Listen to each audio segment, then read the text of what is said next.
우리 믿음의 고백을 하나님께 드림으로 말씀 앞에 나가도록 하겠습니다. 하나님 나를 사랑하신다.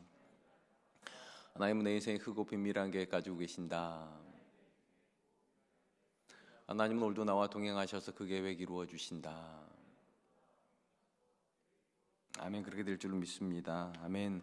인류의 타락을 기록하고 있는 창세기 3장의 기록에서 가장 독특한 고백이 있다면 우리의 상식과 달리 아담과 하와가 타락한 이후에 그들의 눈이 밝아졌다라고 성경은 기록하고 있다는 것입니다. 우리의 기준으로 보면 죄를 범한 아담과 하와의 눈이 어두워졌다 이렇게 기록되어야 될 것 같은데 놀랍게도 성경은 거꾸로 그들의 눈이 밝아졌다 이렇게 기록하고 있기 때문입니다. 히브리 원문 성경에도 보아도 그들의 눈이 밝아졌다 할 때 이 밝아졌다는 말의 문자적인 뜻은 눈을 떴다라는 의미를 가지고 있습니다. 보통의 경우 이 눈을 떴다라고 하는 표현은 부정적인 개념이 아니라 긍정적인 개념으로 이해가 됩니다. 아무래도 보지 못하는 건 나쁜 거지만 보는 것은 좋은 것으로 인식이 되기 때문입니다. 그러나 의심이 여지없이 창세기 3장에서 죄를 범한 아담과 하와의 눈이 밝아졌다는 개념은 절대로 긍정적인 개념이라고 이해할 수는 없을 것입니다. 오히려 이 본문에서 하나님께서 역설적으로 강조하려고 하는 것은 그들이 이전에는 감았던 눈, 죄를 향하여서 보지 못했던 눈이 죄를 향해서 눈이 떠졌다는 것을 강조하시고 역설적으로 그들은 반대적으로 하나님을 향해서는 영적으로 눈이 감겨졌다는 사실을 보여준다 이해할 수 있을 것 같습니다. 성경적 관점에서 보면 신앙의 여정은 엄밀히 말하면 죄에 대해서 눈을 감고 하나님을 향해서 눈을 뜨는 여정이라 이렇게 이해할 수 있을 것 같습니다. 하나님에 대해서 전혀 알지 못했던 사람들이 하나님에 대해서 영적으로 눈을 뜨는 사건이 또 영적인 의미의 눈을 뜨는 사건이라면 또 하나 눈을 뜨는 사건이 있다면 하나님에 대해서 오해를 하고 있던 자들이 진리를 만나서 그 오해에서 벗어나는 것도 역시 또 하나의 영적인 사건일 것입니다. 성경 안에서 하나님을 모르던 자들이 하나님을 알아가는 과정은 전형적으로 이방인들에게 해당이 된다면 하나님에 대해서 오해하고 있던 자들이 하나님의 진리를 통해서 하나님을 바르게 알아가는 과정은 다 유대인들에게 해당이 된다 이해할 수 있을 것 같습니다. 성경적으로 이방인이었던 자들이 하나님을 경험함으로 이방인으로 살았던 삶을 청산하고 새로운 신앙의 삶으로 전환되는 걸 보여준 대표적인 사람은 아람의 군대 장관이었고 나병 환자였던 나아만의 이야기가 대표적일 것입니다. 그는 자신의 나병의 문제를 해결하기 위해서 이스라엘 땅에 왔고 놀랍게도 그 현장에서 하나님의 치료를 경험하게 됩니다. 이때 그가 했던 가장 대표적인 고백이 성경은 이렇게 기록을 합니다. 열왕기하 5장 15절 말씀, 나아만이 모든 군대와 함께 하나님의 사람에게로 돌아와서 그의 앞에 서서 이르되 내가 이제 이스라엘 외에 온 천하에 신이 없는 줄을 아나이다. 청하건대 당신의 종에게 예물을 받으소서 하니 이전에 나아만은 다신주의적 관점, 그 당시 모든 사람들이 다 그런 관점을 가졌습니다. 그래서 이 땅에 신 하나만 존재하는 것이 아니라 여러 신이 있다고 그렇게 믿었는데 그가 하나님을 만나자 그의 영적인 사건에 전환이 일어나게 됩니다. 온 땅에 이스라엘 외에 어떤 신도 존재하지 않는다. 그리고 이때부터 이제 그는 오직 하나님만을 섬기는 영적인 사람이 되게 됩니다. 이것이 아마 하나님을 모르던 사람들이 하나님을 향하여서 들어오는 신앙으로 들어오는 아마 전형적인 모습일 것입니다. 또한 한 존재가 하나님과 예수님에 대해서 오해를 하다가 그의 눈이 영적으로 떠지면서 오해가 교정되는 모습을 가장 극적으로 보여주는 사람이 있다면 아마도 사도행전 9장에 나오는 사도 바울의 예가 전형적일 것 같습니다. 바울이 다메섹으로 가고 있을 때 그는 다메섹으로 가는 목적이 교회를 핍박하는 목적이라고 그렇게 기록이 되어 있습니다. 가는 길에 예수님께서 그에게 강한 빛으로 임재하시게 됩니다. 이렇게 되자 그의 눈이 보이지 않게 됩니다. 이때 하나님은 바울이 들어간 다메섹에 아나니아라고 하는 제자를 통해서 사도 바울에게 찾아가서 안수하게끔 하십니다.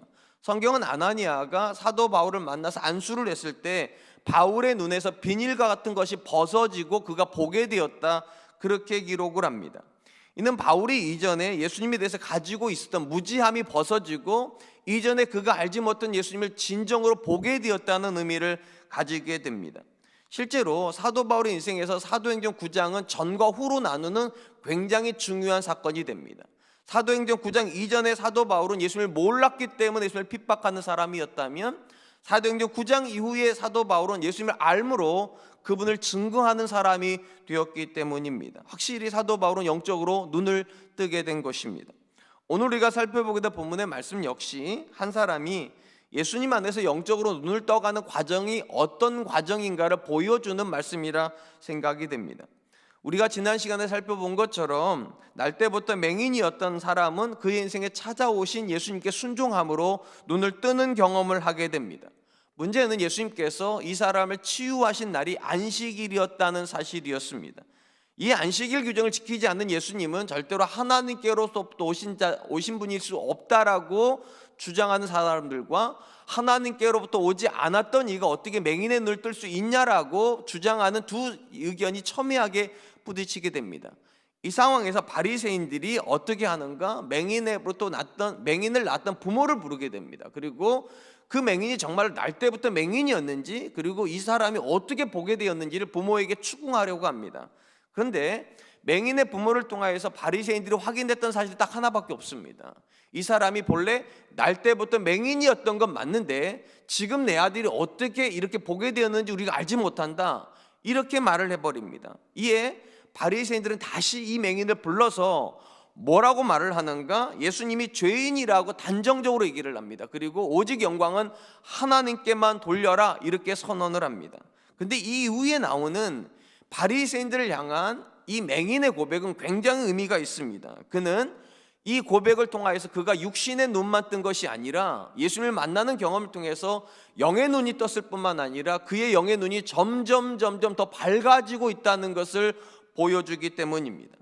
본문에서 먼저 우리가 주목하려고 하는 것은 한 사람이 영적으로 눈을 뜬다는 것은 다른 사람들이 가지지 못하는 분명한 확신을 가지는 사건이라는 것입니다.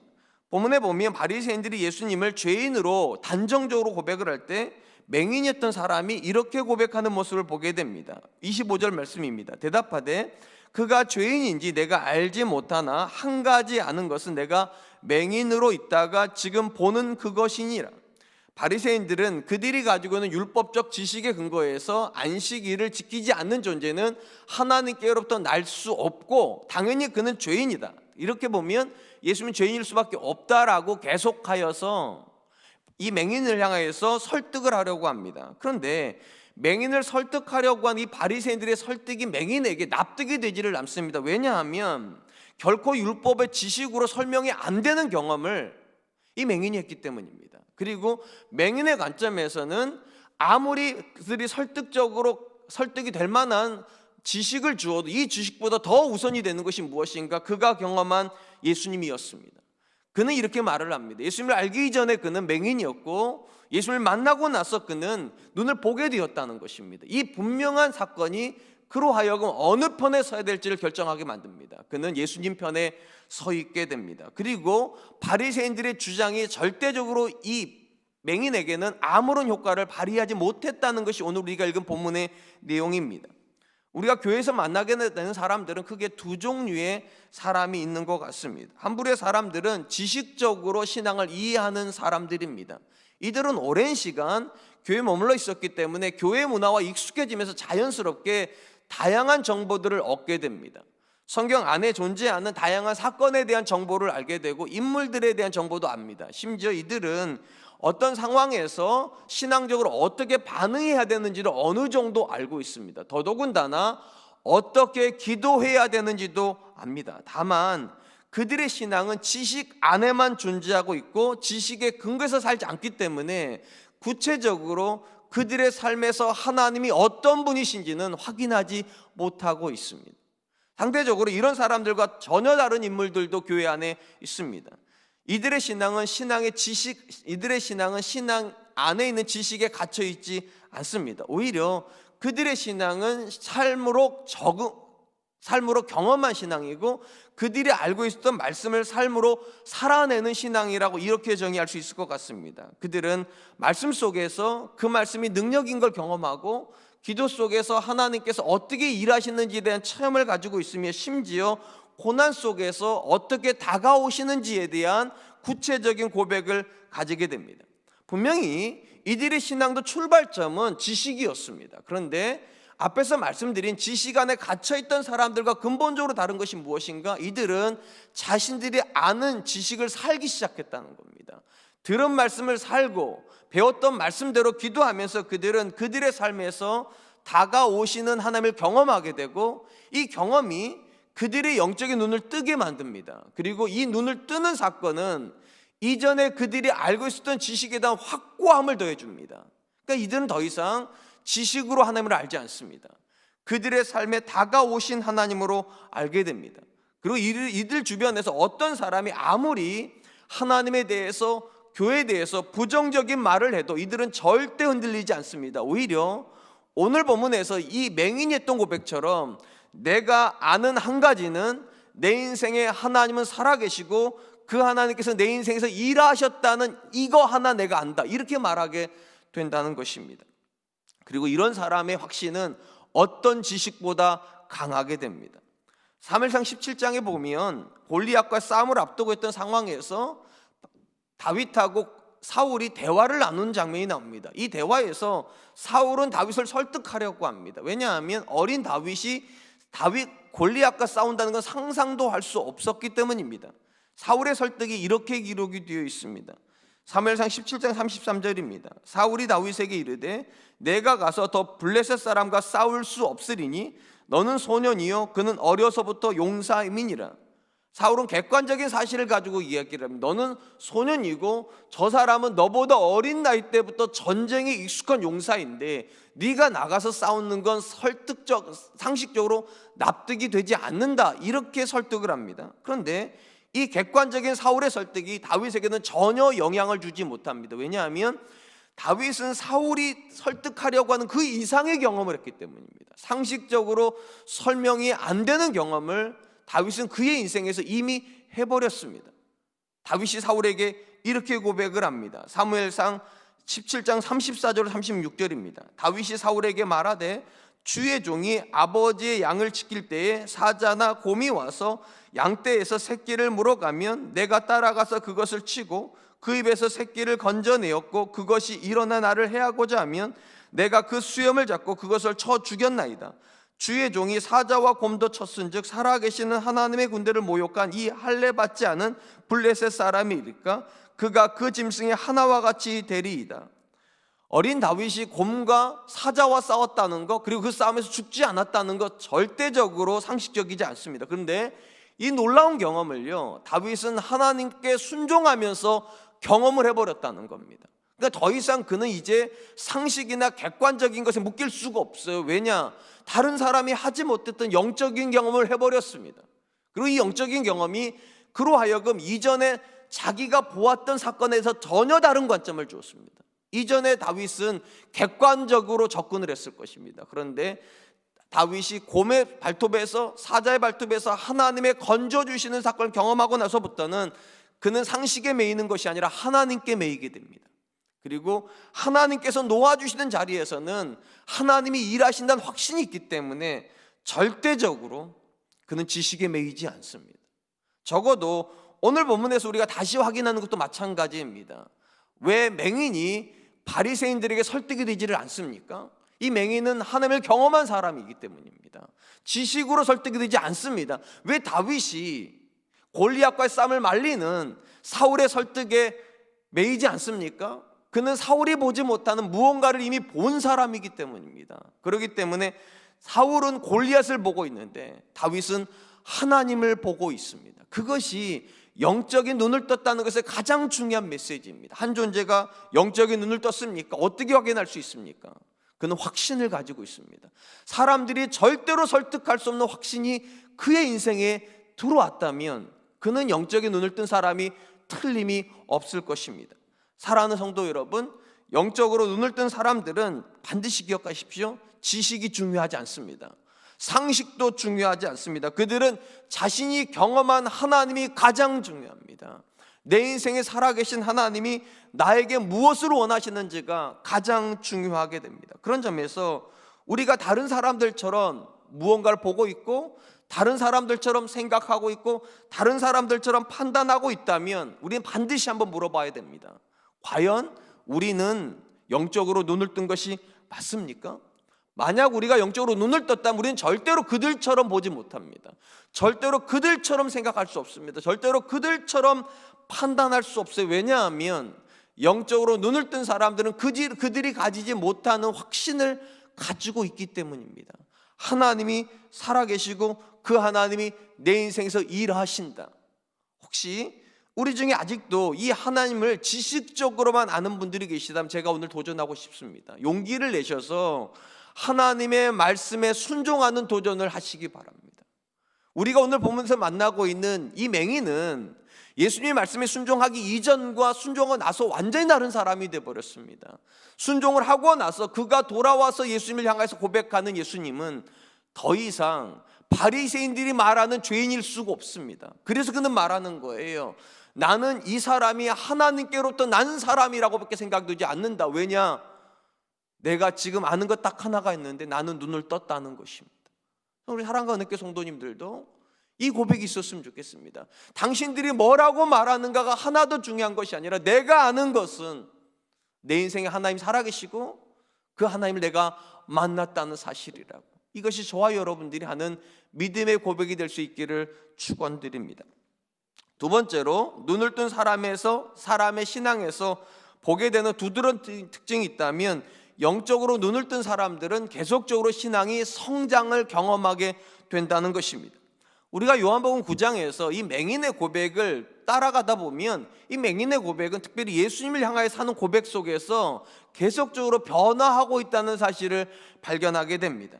그가 가장 먼저 예수님을 향해서 고백했던 내용은 11절에 예수라 하는 그 사람이라는 고백입니다. 그는 예수님을 그냥 그 사람이라고 고백했습니다. 이때 이 맹인은 예수님을 향해서 전혀 알지 못하고 있다는 사실을 보여주는 것입니다. 그러다가 17절에 가면 그는 예수님을 선지자라고 고백을 하게 됩니다. 분명히 발전을 했습니다. 그러다가 33절에 가면 이 예수님께서 하나님께로부터 오신 분이라고 고백을 합니다. 그러다가 38절에서 그는 최종적으로 예수님을 주라고 고백하게 됩니다. 이는 이 사람이 예수님을 자신의 삶에서 경험하면서 시간이 흘러가면서 점점 예수님이 어떤 분이신가를 확신을 하고 구체적으로 성경이 말하는 그 고백에 가까워지고 있음을 보게 되는 것입니다. 이것이 정말 놀라운 것은 그가 이런 고백을 하게 되는 배경이 절대로 이 사람이 좋은 환경에 놓여 있었기 때문은 아니라는 것 때문입니다. 무슨 말인가 하면 이 사람이 지금 이 요한복음 9장에서 경험하고 있는 모든 내용은 그 당시 종교 지도자들이었던 바리새인들이 계속적으로 믿음을 포기하게끔 만들고 예수님을 죄인이라고 고백하게끔 만드는 그 상황에서 역설적으로 오히려 믿음이 성장을 경험하고 있기 때문입니다. 그러니까 바리새인들이 이 사람을 바른 믿음으로 이끌어주기 때문에 그가 점점 예수를 사람으로 고백을 하다가 선지자로 고백을 하다가 하나님께로 오신 분 그리고 주님이라고 고백하는 것이 아니라 이 사람의 믿음을 없애버리려고 하고 예수님을 부정하게 만들려고 하는 그 상황 속에서도 놀랍게도 이 사람의 믿음은 성장을 거듭하여 마지막 지점에서 그는 예수님을 주라고 고백하는 성경적 고백에 도달하게 되었다는 것입니다. 이런 모습은 비단 맹인이었던 이 사람에게만 나타나는 것은 아닙니다. 엄밀히 말하면 성경 안에서 우리가 만나는 모든 믿음의 사람들은 영적인 눈을 뜨는 순간부터 그들의 믿음이 성장하고 있었습니다. 이걸 가장 잘 보여주는 사람 중에 한 사람이 우리가 잘 아는 베드로입니다. 이 베드로는 예수님의 수석제자이고요. 이 수석제자였던 베드로가 예수님을 향해서 가장 위대했던 고백이 무엇입니까? 주는 그리스도시요 살아계신 하나님의 아들이라는 고백입니다. 그러면 도대체 베드로는 어떻게 이렇게 믿음이 성장을 해서 예수님을 향해서 그렇게 고백하는 지점에 도달할 수 있었을까? 처음부터 그랬을까? 그렇지 않습니다. 다른 성경과 달리 누가복음은 예수님과 베드로의 만남이 두 번 있었다라고 기록을 합니다. 먼저 첫 번째 만남은 누가복음 4장에서 이루어집니다. 이 만남은 간접적인 만남입니다. 예수님께서 베드로의 장모의 집에 들어가서 열병으로 앓고 있었던 베드로의 장모를 고쳐주십니다. 이때부터 이제 베드로의 시선이 달라지겠죠. 그 전까지 예수님은 멀리 계셨던 분이라면 이제 이 예수님은 베드로의 삶에 들어와 계신 분입니다. 당연히 다른 사람들과 다른 관점에서 예수님을 보게 됩니다. 이렇게 해서 베드로 예수님의 첫 번째 만남이 끝나게 되고 두 번째 만남은 누가복음 5장에서 이루어지게 됩니다. 우리가 잘 아는 것처럼 그날 베드로는 갈릴리 호수에 나가서 고기를 잡았지만 한 마리도 잡지 못하고 그물을 이제 싣고 있는 장면에서 예수님이 그의 인생에 들어오십니다. 그리고 예수님께서 그 많은 사람들에게 말씀을 전하기 위해서 베드로에게 요청을 하나 하십니다. 배를 좀 띄워달라고.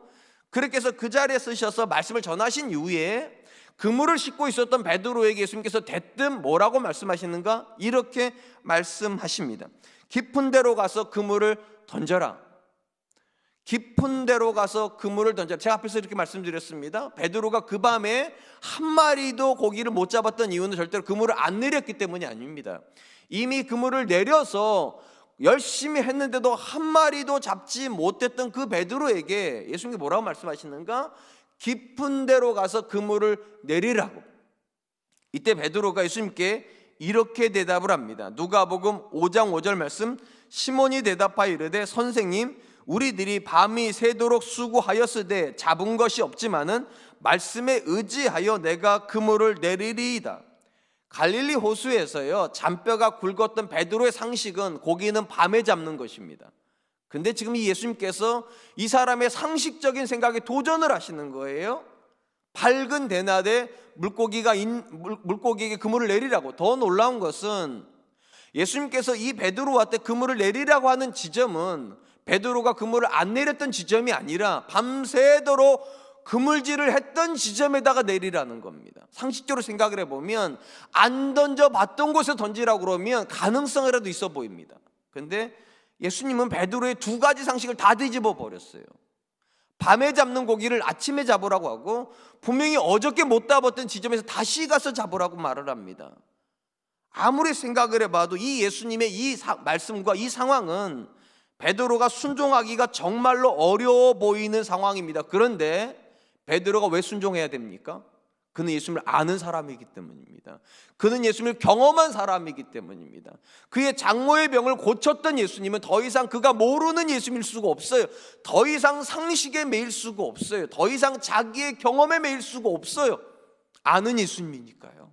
그래서 그가 다시 그물을 배에다가 싣고 예수님이 말하는 그 지점에 가서 그물을 내리게 됩니다. 그러면서 그가 놀라운 경험을 하게 됩니다.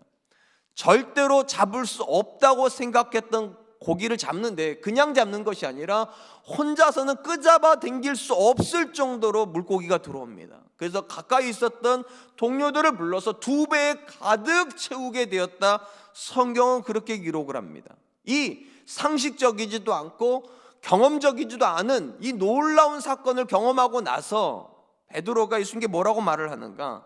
누가복음 5장 8절입니다. 시몬 베드로가 이를 보고 예수의 무릎 아래 엎드려 이르되 주여 나를 떠나소서 나는 죄인이로소이다. 여러분 혹시 그물을 내리라고 예수님께서 말씀하셨을 때 베드로가 예수님에게 어떤 호칭을 썼는지 기억하십니까? 선생님이라고 그랬습니다. 선생님이요, 우리가 밤이 새도록 그물을 내려서 물고기를 잡지 못했지만 이렇게 말을 했어요. 그런데 그가 예수님의 말씀에 순종을 해서 깊은 바다로 가서 물고기를 잡고 나서 그가 예수님께 했던 호칭이 어떻게 바뀌었습니까? 주라고 고백했습니다. 오늘 우리가 읽고 있는 요한복음 9장에서 최종적으로 맹인이 도착했던 고백이 주라는 고백입니다. 놀라운 것은 이 두 사람이 다 예수님을 처음부터 알았던 사람은 아니라는 것입니다. 근데 그들이 예수님을 경험하고 그들의 눈이 열리면서 점점 그들은 고백이 성숙을 향하여 가고 있더라는 것입니다. 사랑하는 성도 여러분, 우리가 본문에서 만나고 있는 이 맹인과 베드로의 모습에서 우리가 확인하는 공통점이 있습니다. 그들은 다 찾아오시는 예수님을 경험한 사람들이고 그들은 다 예수님의 말씀에 순종한 사람들입니다. 그러면서 또 하나의 놀라운 경험을 하게 됩니다. 상식적으로 그들의 삶에서 순종하기가 정말 어려운 상황에서 그들이 순종했을 때 그들의 삶에서 그들은 예수님이 어떤 분이신가를 경험하게 되었다는 것입니다. 맹인도 절대로 순종하기 쉬운 상황은 아니었습니다. 바리새인들이 계속적으로 믿음을 포기할 것을, 예수님을 죄인이라고 고백할 것을 강요하는 시점이었고 베드로 역시 그 안에 가지고 있었던 경험이 있어요. 상식이 있어요. 그것을 뛰어넘는 순종하는 건 절대로 쉽지가 않습니다. 그런데도 영적인 눈이 띄어 있는 사람은 우리가 앞에서 보는 것처럼 상식에 매이지 않습니다. 지식에 매이지 않습니다. 그리고 그렇게 해서 순종을 하게 되면 놀랍게도 그들의 믿음은 성장을 하게 되는 것입니다. 그리고 바로 이 목적 때문에 하나님은 저와 여러분들의 눈이 열리기를 기대하시는 거예요. 분명한 건 성경이 말하는 어떤 말씀도 우리의 상식과 같이 못 갑니다. 많은 사람들이 왜 말씀에 순종하기를 두려워합니까? 왜 이 말씀대로 살면 안 된다고 자꾸만 생각을 합니까? 우리의 상식과 우리의 경험을 위배하기 때문입니다. 그러나 기억하시기 바랍니다. 이 말씀은 모든 사람들이 순종하라고 주신 말씀은 아닙니다. 엄밀히 말하면 영적인 눈이 열린 사람들에게 주신 말씀이에요. 그들은 보지 못해서 순종하지 못하지만 우리는 보았다는 겁니다. 우리는 경험했다는 거예요. 그런 점에서 한번 스스로에게 물어보시기 바랍니다. 우리는 신앙이 성장하고 있습니까? 혹시 성장하지 못하는 이유가 우리가 그들이 보지 못했던 하나님을 우리도 못 보기 때문은 아닙니까? 그들이 경험하지 못했던 하나님을 우리도 경험하지 못하고 있기 때문은 아닙니까? 다시 한번 축원드립니다. 도전하십시오. 하나님의 말씀에 순종하기로 도전하십시오. 그러면 반드시 우리의 영적인 눈은 열릴 것이고, 영적인 눈이 열리면 열릴수록 순종은 더 쉬워질 것이고, 순종이 더 쉬워지면 쉬워질수록 우리의 고백은 더 확실해질 것입니다. 저는 우리 사랑과 은혜 성도님들 안에서요, 우리 믿음의 고백이 늘 한결같기만을 원하는 것이 아니라 성장했으면 좋겠습니다. 이전까지는 예수님을 조금 멀리 있는 분으로 만나셨을지 모르지만 이제는 가까이서 만나셨으면 좋겠고, 이제는 그 예수님과 내가 떨어질 수 없는 분으로 그렇게 고백할 수 있기를 주님의 이름으로 축원드리겠습니다. 마지막으로 영적으로 눈을 떠서 성장한 사람들이 최종적으로 도달하는 지점이 어떤 것인가? 그들은 고난의 상황에서도 절대로 믿음을 포기하지 않는 지점에 서게 된다는 것입니다. 오늘 본문에 보면 맹인의 부모였던 사람들을 바리새인들이 불러서 이 사람이 어떻게 낫게 되느냐 물었을 때 맹인의 부모가 마치 아무것도 모르는 척을 했습니다. 그러면 정말로 맹인의 부모는 아무것도 몰랐을까? 아닙니다. 다 알고 있었습니다. 자신의 아들의 눈을 뜨게 해주신 분이 예수님이라는 것도 다 알고 있었는데도 맹인의 부모가 왜 침묵을 했는가? 성경은 이렇게 기록을 합니다. 요한복음 9장 22절 말씀, 그 부모가 이렇게 말한 것은 이미 유대인들이 누구든지 예수를 그리스도로 시인하는 자는 출교하기로 결의하였으므로 그들을 무서워함이러라. 이 당시 이미 종교 지도자들은 어떤 결정을 했는가? 예수 그리스도를 그리스도라고 메시아라고 고백하는 자들은 출교하기로 이미 결정을 했다. 우리 성경에 출교라고 번역된 단어의 문자적인 뜻은요, 회당 밖으로란 뜻입니다. 그러니까 회당 밖으로 쫓아내는 것은 어떤 의미를 가지고 있는가? 더 이상 그들을 유대인으로 인정하지 않는다는 것입니다. 이게 왜 무서운가? 우리 사회는요, 지금 우리가 속해 있는 한국 사회는 종교 중심 사회가 아닙니다. 그러니까 교회에서 쫓겨나도 사실은 대부분의 상황에서 아무 문제가 일어나지 않습니다. 근데 이 당시 유대 공동체는요, 종교 중심 사회입니다. 그러니까 종교를 벗어나면 아무것도 못하는 사회예요. 그리고 이 당시 모든 문화는 어디서 이루어졌는가? 성전과 회당에서 이루어졌습니다. 거기서 모든 정치에 대한 결정이 이루어졌고, 거기서 모든 사회적인 결정이 일어났는데, 누군가가 이 회당으로부터 쫓겨난다는 말은 사회에서 쫓겨나는 걸 의미합니다. 그리고 이 맹인의 부모는 그게 무서워서 자기의 아들을 고쳐주신 예수님이 선한 분이라는 거 아는데도 모른다라고 얘기할 수밖에 없었다는 거예요. 손해볼 수 없으니까. 그 예수님 때문에 자신들이 사회생활을 더 이상 할 수 없는 것이 두려워서 움츠릴 수밖에 없었다는 거예요. 그렇다면 여러분, 그 맹인의 아들이었던 이 맹인의 부모의 아들이었던 이 맹인은 이 사실을 몰랐을까요? 그도 당연히 알고 있었습니다. 그런데도 그는 자신을 향하여서 예수님이 죄인이라고 말을 하고 그 예수님을 부정하라고 말하는 이 바리새인들의 요청에 순응할 수가 없습니다. 왜냐하면 그는 경험해 버렸다니까요. 그들이 알지 못한 예수님을 경험해 버렸어요. 그들이 알지 못하는 지식을 이미 만나 버렸어요. 그래서 그가 뭐라고 말을 합니까? 움츠러들지 않고 오히려 당당하게 이렇게 선언을 합니다. 31절로 33절입니다. 하나님이 죄인의 말을 듣지 아니하시고 경건하여 그의 뜻대로 행하는 자의 말은 들으시는 줄 우리가 아나이다. 창세 이후로 맹인으로 난 자의 눈을 뜨게 하였다나 함을 듣지 못하였으니 이 사람이 하나님께로부터 오지 아니하였으면 아무 일도 할 수 없으리이다. 맹인이 뭐라고 말을 합니까? 내가 눈을 못 떴다면 당신들의 말을 쫓아가겠는데 창세 이후로 한 번도 눈을 떠본 적이 없다라는 걸 내가 아는데, 내가 눈을 떴는데, 내 인생에 한 번도 들어본 적도 없는 경험을 내가 했는데 어떻게 이 예수님을 죄인이라고 말할 수 있겠냐고. 나는 이분이 하나님께로부터 오신 분이라고 확실히 믿는다고. 결과적으로 이 고백 때문에 그는 출교를 당하게 됩니다. 그의 부모가 무서워서 움츠러 들고 있던 그 고백을 그는 당당하게 하게 됩니다. 왜냐하면 그는 경험한 사람이니까요. 더 놀라운 것은 이 소식을 듣고, 여기서 말하는 이 소식이 무엇입니까? 이 맹인이 믿음을 고백했다는 이유 하나만으로 그가 출교를 당했다는 이 이야기를 듣고 예수님이 그를 찾아오셨다는 겁니다. 이 맹인이 예수님을 찾아간 게 아니에요. 이 맹인에게 예수님이 찾아오셔서 뭐라고 말씀하셨는가? 내가 인자를 믿느냐. 여기서 중요한 고백입니다. 내가 인자를 믿느냐 이렇게 물으셨어요. 절대 예수님 이렇게 묻지 않았어요. 내가 메시아를 믿느냐 묻는 것이 아닙니다. 내가 하나님의 아들을 믿느냐 이걸 믿는 게 아니에요. 내가 인자를 믿느냐. 이게 왜 중요하냐면 복음서 안에서 이 인자라고 하는 고백은 두 가지 의미 중에 하나입니다. 낮아짐을 나타내거나 사람으로 오셨다는 이 의미건, 아니면 십자가에 죽으시는 사건과 연관이 있습니다. 그러니까 지금 이 출교를 당했던 이 맹인을 찾아오셔서 예수님이 하신 말씀이 이거예요. 네가 하나님의 뜻을 이루기 위해서 이 땅에 와서 고난받다 죽으실 그 메시아를 믿느냐 이렇게 물은 겁니다. 이게 왜 중요합니까? 제가 앞에서 그렇게 말씀드렸잖아요. 예수님께서 왜 이 사람을 찾아갔냐는 거예요. 이 사람이 예수님 때문에 고난의 길에 들어섰기 때문입니다. 얼마든지 예수님 부정하면 편한 길이 열려 있었어요.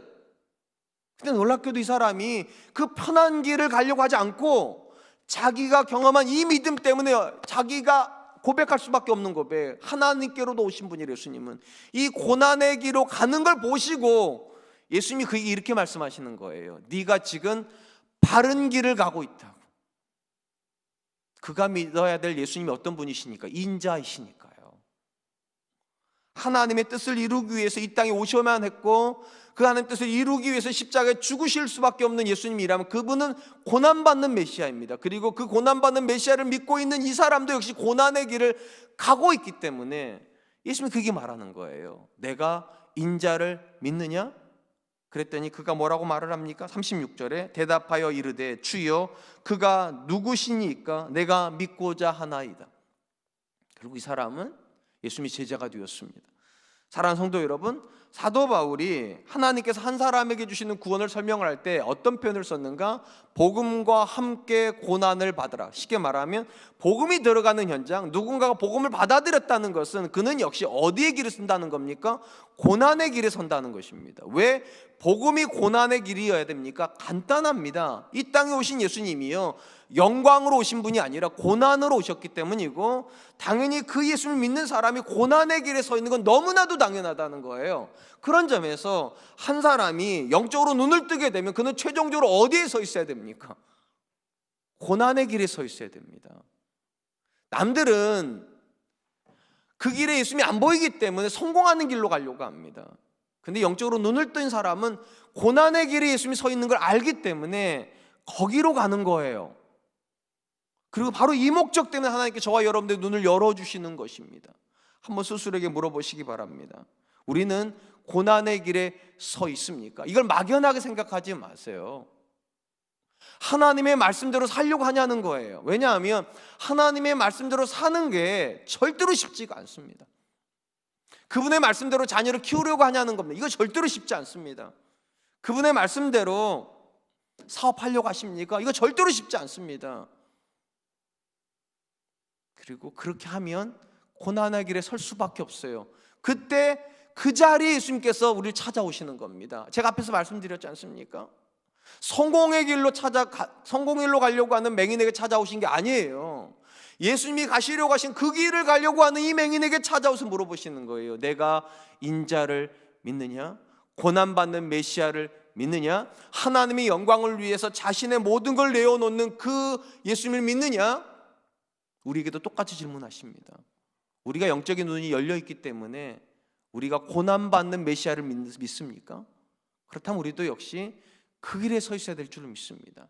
어렵지만 말씀대로 자녀 키우려고 하고 어렵지만 말씀대로 사업하려고 하고 어렵지만 말씀대로 가정을 이루려고 하는 그곳에 예수님 찾아오실 것입니다. 전 저와 여러분들이 그럴 수 있기를 축원드립니다. 이제 말씀을 맺으려고 합니다. 하나님의 성경 안에서 아담과 하와가 범죄를 하였을 때 그의 눈이 열렸다라고 기록을 합니다. 여기서 눈이 열렸다는 것은 어디에 대한 열림입니까? 죄에 대한 열림입니다.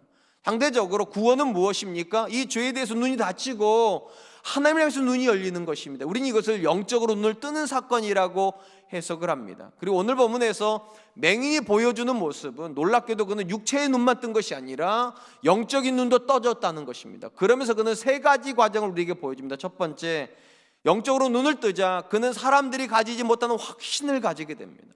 절대로 이 사람을 사람들이 지식으로 경험으로 설득할 수가 없어요. 그는 경험한 사람이니까요. 두 번째, 영적으로 눈을 뜬 사람은 더 깊은 순종을 드릴 수 있게 됩니다. 고난의 상황에서도 그들은 절대로 흔들리지 않습니다. 더 깊은 순종을 드리고 그래서 더 온전한 고백을 만나게 됩니다. 우리가 보았지 않습니까? 맹인의 고백이 점점 성장해 갑니다. 저와 여러분들도 그랬으면 좋겠습니다. 마지막, 영적으로 눈을 뜬 사람은 주님이 가시는 그 길에 서 있습니다.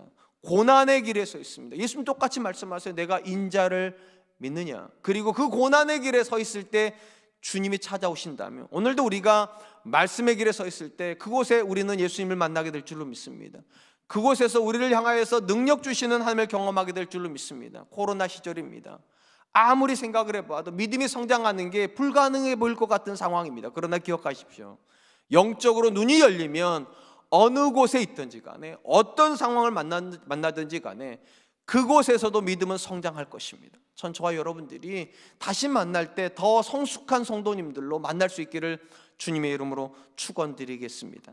이 시간 들은 말씀을 기억하고서 세 가지를 붙잡고 기도했으면 좋겠습니다. 첫 번째, 하나님, 우리의 영적인 눈이 띄어서 그들이 알지 못하는 지식을 알고 그들이 보지 못한 하나님을 봄으로 확신을 가지는 사람 될 수 있도록 주님 도와주시고, 두 번째로 영적인 눈이 띄어져 있기 때문에 이전보다 더 깊은 순종을, 더 온전한 순종을 들여서 하나님을 향한 더 구체적인 고백을 가지는 사람들 될 수 있도록 주님 도와주시고, 마지막 세 번째, 영적인 눈이 띄어 있기 때문에 그들이 가지 않는 고난의 길에도 기꺼이 서는 사람 되게 해주십시오. 말씀을 따라 살아가는 사람들 되게 하여 주시고 그곳에서 다시 다가오신 하나님을, 다시 다가오신 예수를 만나는 사람들 되게 하여 주시옵소서. 우리 같이 한 번만 기도하겠습니다.